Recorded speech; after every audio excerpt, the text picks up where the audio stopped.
All rise. The Honorable Circuit Court for the County of Monroe in the State of Michigan is now in session. Circuit Judge Daniel S. White now presiding. You may be seated. Top of 11, people of the State of Michigan versus Marshella, Chidester. All right, well, we are here on a couple of motions, and the question is, why are we here on a couple of motions? So the motion deadline was 9/13. Mr. Clovis filed a request for an adjournment. I adjourned it to 11/8. 4 motions were then filed almost a month late. And now I have 2 motions filed 2 months after the motion deadline. One is framed as a motion in limine. That's fair. There's no deadline on those. Neither raise an issue that were not known about months and months ago. So what's the reasonable cause for hearing this 2 months after the motion deadline, Mr. Clovis? With regard to the toxicology, we've retained an expert that will be testifying. In reviewing recently, the last couple weeks, thereabouts, with the expert and what took place during the preliminary examination, and then further looking at these records that were recently provided to me, my experts alerted me to a couple issues with regard to the toxicology, the foundation, and the reliability of the blood testing that was done that is going to be wanted to be admitted by the prosecution. So I could not file that earlier, and you have 2 counts, of course, of second-degree murder, and capital offenses, motions, why I respect deadlines, motions could be brought up during trial to protect someone's right to a fair trial and liberty and freedom. And so this isn't, of course, a civil case that deadlines are deadlines and evidence isn't in or defaults are given or dismissals are given for sanctions. All right, so you've told me there's a reasonable cause for the one motion. Okay. What about the other one? We filed it. They have to lay the foundation with regard to private property, or is it open to the public? Judge, that's certainly, if you want to treat that as a in limine, I will amend it on the record and call it an in limine motion. They can't. That's one of the elements they have to prove. So at least I wanted to put everybody on notice, Your Honor. All right, well, go ahead and argue the second one about the public property. Okay, thank you, Judge. The property, I went down to the clerk's office, spoke with the supervisor, and this area is private property, membership only, public not allowed, no trespass. It's not a Burger King or McDonald's or Taco Bell that somebody's driving in that's open to the public. This is completely private. And the elements also, during the preliminary examination, which I've attached to the preliminary examination, that it's private property. The officer testified it's private property. There's no question about it. Nobody said that, yes, it's open to the public. You can't leave your car there. You can't drive there. It's membership only. When I went to the assessor for Berlin Township and also talked to the supervisor of Berlin Township, she confirmed it with me. She gave me a little map, a plat, with regard to it, and said that is all private. The county, the city, doesn't take care of that area, doesn't take care of the road. The people that live there are the ones that take care of that little tiny private road. But more importantly is the parking lot itself is private. It's not a party store that's open to the public. Okay, I think we established that. Okay, Judge, thank you. And that's my motion. Mr. Lorraine? That just, if I may, Judge, that would certainly apply to all of the offenses that says operating a vehicle causing death while, under a certain amount of alcohol, causing death, and it would apply to all of those things. Mr. Lorraine? Thank you, Judge. The statute's clear, Judge, that it's areas that, not just public roads or parking lots, it's areas generally accessible to the public. I think this meets that clearly. As an officer of the court, I was able to drive back there and get to the Swan Boat Club. Every member of the Swan Boat Club does not live in the plat that Mr. Clovis is talking about. There are members who live out in other portions of the county. One of our witnesses is a person who doesn't live within Branchall Road or the surrounding roads, that is a member of the boat club and generally attends there. Therefore, its very existence and the fact that they allow members that don't live there shows that it's generally accessible. People in their response cited the Ray case, which is kind of the nth degree generally accessible case in the state of Michigan, that says that all of our driveways are considered generally accessible. Those are clearly private property, not open to the public. My subdivision is private. We clear all our roads. That doesn't mean I can get drunk and go tooling around my subdivision. People think that the evidence will come out at trial that this is generally accessible. None of the emergency responders, none of the guests, none of them had to pass any checkpoints, none of them had to go through any gates. This is an area that's generally accessible to the public under the statute. All right, you get the last say so, Mr. May I Clovis. please? Thank you. Your Honor, this is members only, private boat club. If somebody does enter that's not invited guests, it's trespassing. They can be arrested for a misdemeanor. You don't have to live down the street to be able to enter the club. If you're invited guests or a member, you can drive into the club legally. So living around the area, that has no relevance whatsoever. And then lastly is a driveway is private. And I understand the Court of Appeals case, but that was whether somebody had just driven recently the person's own house where he was drunk driving, and they upheld a conviction. But this is like, Judge, for me to show up at your house and pull up into in your backyard, and I've been drinking. Don't do that. I promise you, Judge, I would never do that because I really don't drink. Okay. So, but it's private. You can't, that is private. If you want to talk about earlier, Mr. Clovis or whomever was driving on public property, that's something different in inference. But this is strictly private, and it's members only. Thank you. All right, well, the statute is crystal clear in my mind. You shall not operate a vehicle on a highway or another place open to the general public or generally accessible to motor vehicles, including an area designated for the parking of vehicles. That then is further elucidated by People versus Ray. There's no question this falls underneath the statute.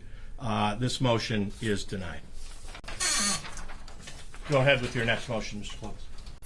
The next motion is the toxicology. Yeah, we're treating it, however, as a motion in limine.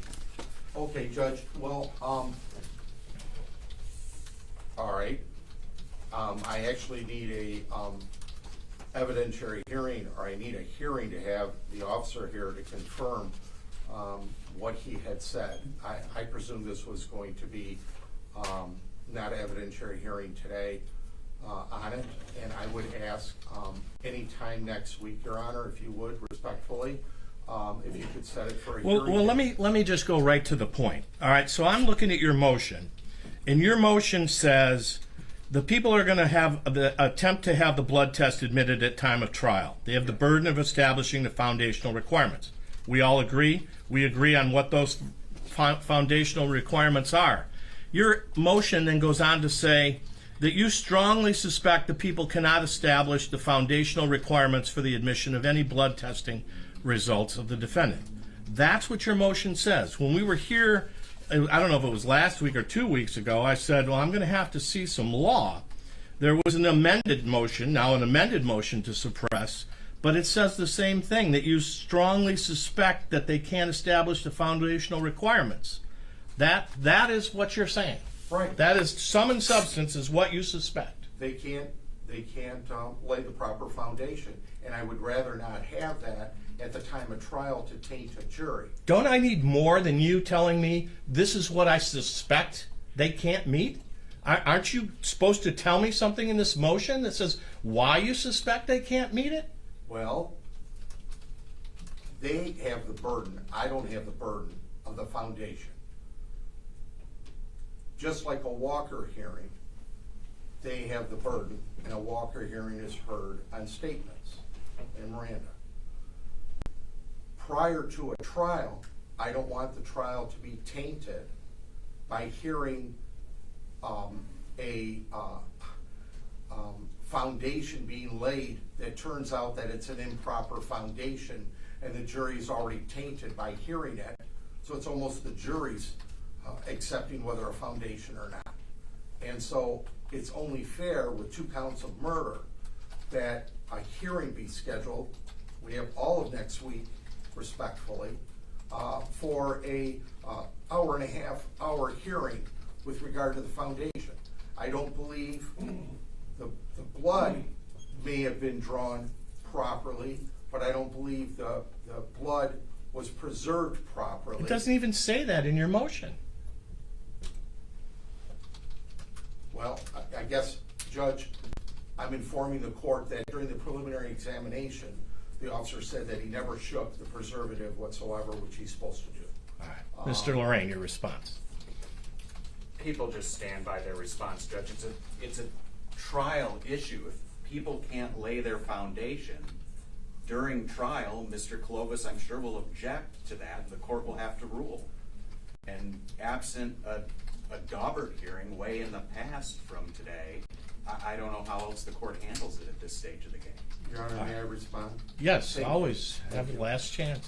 Your Honor, that the vials, both vials, as the court's aware, have a powder in it for a preservative.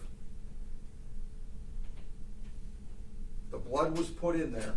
The officer testified at the prelim, and it was never shaken. He is supposed to shake it by statute. Or guideline. He was supposed to shake it because that preservative is what keeps it from being, instead of a .02, turns into a .18 if the preservative is not shaken. And so he testified to that already, sworn testimony. So that's just one item that he didn't do proper. I believe there's more than one. All right. Well, again, this is as a motion in limine. Both motions only say that the defense suspects they might have a problem establishing foundational requirements. None of what Mr. Clovis is testifying here to is in his motion. You need something more. You can't you can't have a trial run on the trial issue. If the foundation is not properly laid, just like any other objection, then the court's not going to let it in. For those reasons, the motion is denied. Your Honor, I would ask if the court, with regard to the foundation,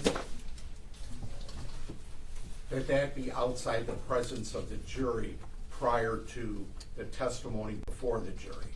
In other words, that foundation is laid, and then if the court admits it, then the trial continues in front of the jury. If the court does not admit it, they have not been tainted by any testimony, and is excluded. I would ask that be done outside the presence of the jury. Mr. Lorraine? Well, Judge, the foundations for the blood, by my count so far, I might have 6 witnesses.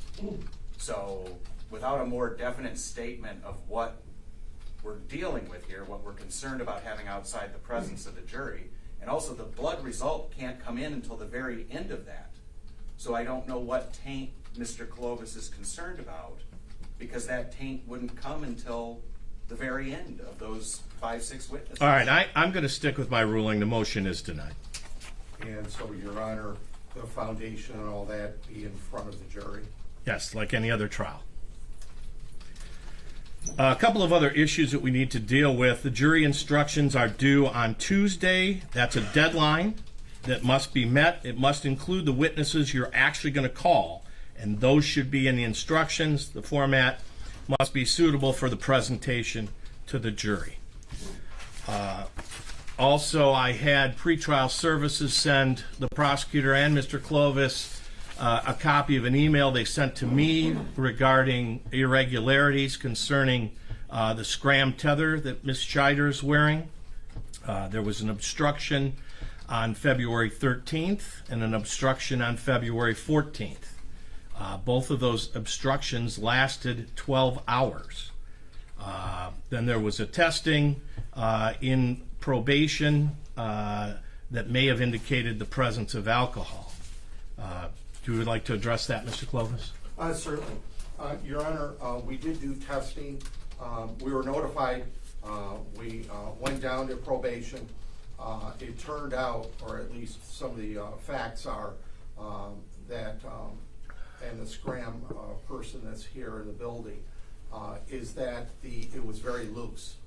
Her leg had swollen up because she had surgery, and so the scram unit was expanded by him, Jeff, and then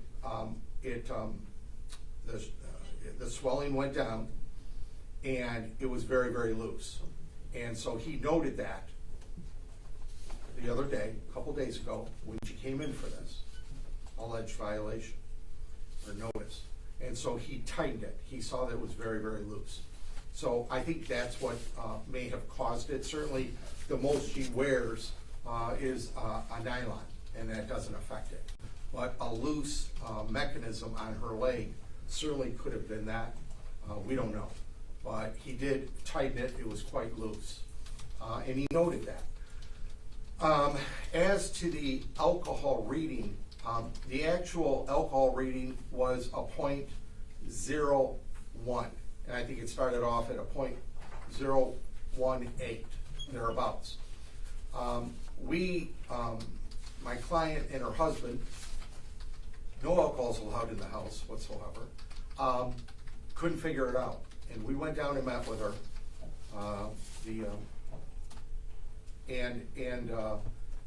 It turned out that she had this bottle of whatever flavored water, and that may have done it. But then, her husband, and can testify today, he has the strips.